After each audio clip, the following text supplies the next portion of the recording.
इस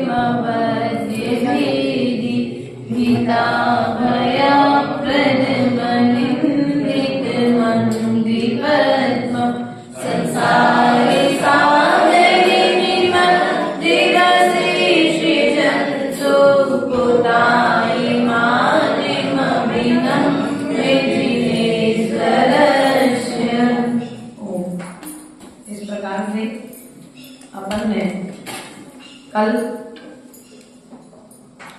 16 काव्यों के माध्यम से भगवान जिनेन्द्र देव की अर्चना यहाँ पर की थी।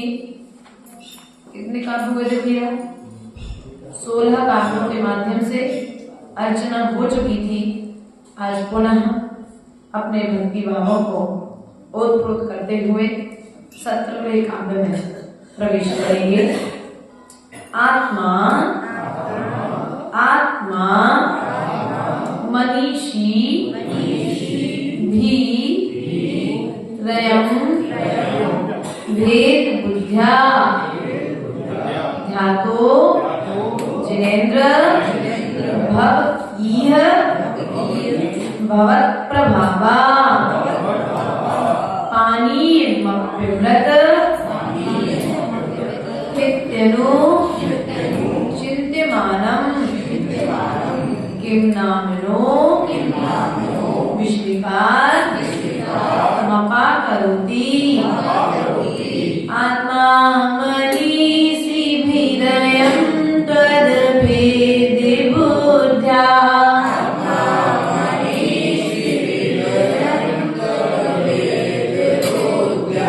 ध्यातो जिनेन्द्र भवति है भवत्प्रभावा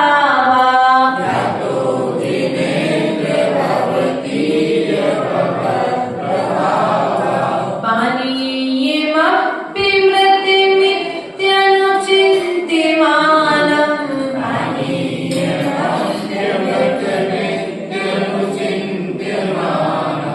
किं नामेनो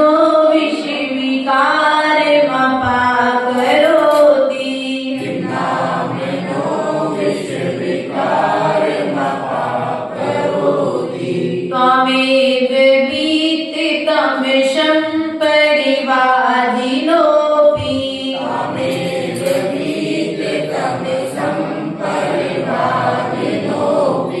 नूनं विभो हरिहरादिधिया प्रपन्ना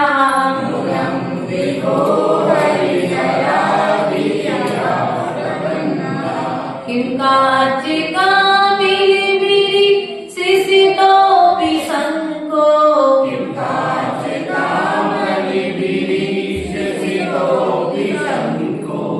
नुग्रह्यते विविधवर्णे विपर्ययेण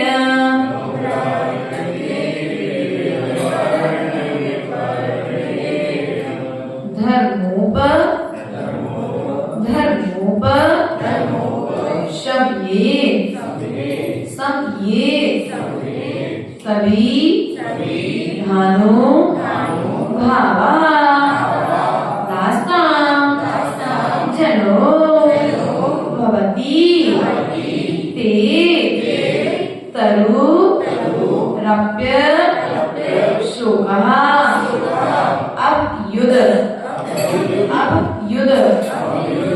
गते दिन पतौ संहि रुहोपि किं वा विबोध मुपयाति न जीव लोकः।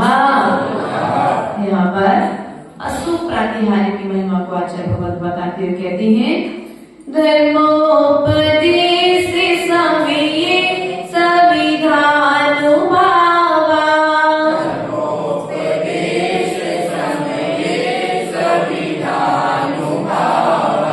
दास्तां जनो भवति ते तरुरप्य शोका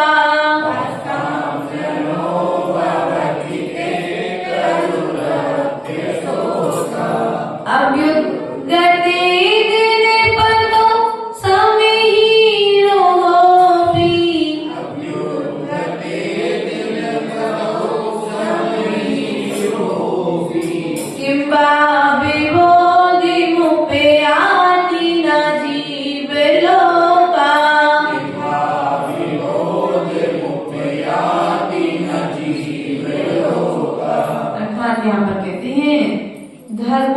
उपदेश समय, धर्मोपदेश के समय, मतलब आपकी संविधान भावा समीपता के प्रभाव से।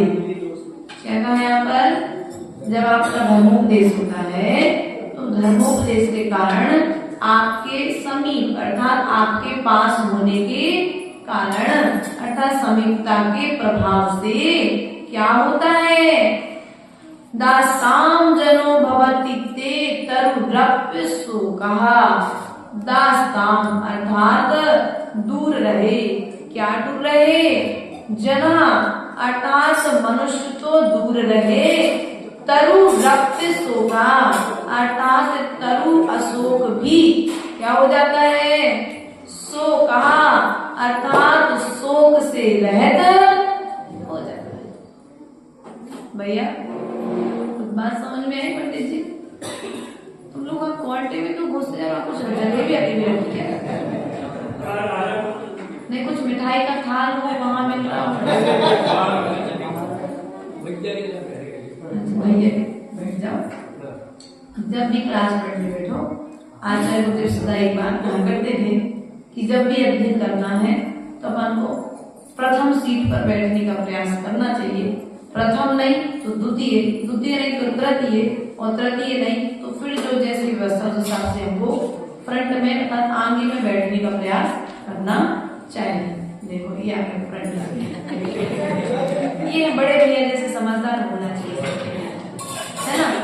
अर्थात यहाँ पर कहते हैं धर्मोपदेश के समय आपकी समीपता होने के कारण मनुष्यों की तो बात दूर रही, वह अशोक वृक्ष भी शोक से रहित हो जाता है। दो लाइनों का अर्थ समझ में आ गया भैया? दो लाइनों का अर्थ आ गया। धर्मोपदेश के समय मनुष्य की बात तो दूर, आपकी समीपता के कारण मनुष्य की बात तो दूर रही और अशोक वृक्ष भी शोक से रहित हो जाता है। किस प्रकार हो जाता है, किस प्रकार हो जाता है? तो यहाँ पर कहते हैं अभ्युत गति दिन पतौ समहीरोपी, अर्थात जिस प्रकार से सूर्य के उदित होने पर क्या होता है, वृक्षों सहित समहीरोपी अर्थात वृक्षों सहित जीव लोका समस्त जीव के समस्त लोक क्या होता है, प्रकाशमान हो जाता है। कमल खिल जाते हैं, वृक्ष चारों तरफ खुशहाली छा जाती है। प्रकाश से होते ही सूर्य भले ही बहुत दूर है लेकिन फिर भी जैसे उसका प्रकाश होता है वे कमल खिल जाते हैं, वृक्ष प्रसन्नता को प्राप्त हो जाते हैं। किम वा विबोध मोपयाति न जीव लोके, तो क्या विशेष ज्ञान को प्राप्त नहीं होते हैं? अर्थात इस संसार में जो जीव हैं वे आपके समीप आकर के विशेष ज्ञान को प्राप्त कर लेते हैं। इसमें कोई आश्चर्य नहीं है क्योंकि भगवान आपका तो प्रभाव ही ऐसा है। यदि मान के चलो कोई व्यक्ति यदि 1100 रुपए की बोली ले तो अपन क्या कहेंगे, बहुत महान काम किया जिसने जीवन में पहली बार बोली ले ली। लेकिन यदि कोई व्यक्ति रोज ही दान करता हो तो क्या कहता, अरे वाह उनके लिए क्या बात है, वे तो रोज ही करते हैं, उनकी महिमा नहीं गाई जाती है। लेकिन जो कभी कभार अर्थात अपने बहुत परिश्रम करने के बाद जो मेहनत करने के बाद देते उनकी महिमा को हम आंकते हैं। उसी प्रकार से यहाँ पर कहते हैं कि भगवान आपकी महिमा तो देखो कि आपके प्रभाव में आने वाला मनुष्य तो ठीक होता ही है, अर्थात उसके ज्ञान में तो वृद्धि होती है, मनुष्य को तो प्रसन्नता होती ही होती है। लेकिन जिस अशोक वृक्ष के नीचे में आप विराजमान हैं वह अशोक वृक्ष भी आपके संपर्क में आने से शोक से रहित हो जाता है। तो क्या सामान्य मनुष्य आपके संपर्क में आने से शोक से रहित नहीं होंगे? अर्थात निश्चित ही होंगे। जैसे सूर्य के उदित होते ही कमल विकसित हो जाते हैं, उसी प्रकार से जो भक्त जीव आपके चरणों की आराधना करते हैं वे भी शोक से रहित हो जाते हैं। इस प्रकार से यहाँ पर कहते हैं दिव्य ध्वनि की उस वेला में तब सन्निधि में आकर के सोते रहते हो जाता तरुवत चरण कमल रज पाकर के सूर्योदय की हो जाने पर वृक्ष सहित संसार अखिल फूल पत्र सब पुलकित होते विकसित होते हैं प्रतिपल। इस प्रकार से आज हमने मात्र 19वें काव्य का अर्थ जाना। कल हम पुनः अगले काव्य की ओर चलेंगे। पूरे पांचनाथ भगवान की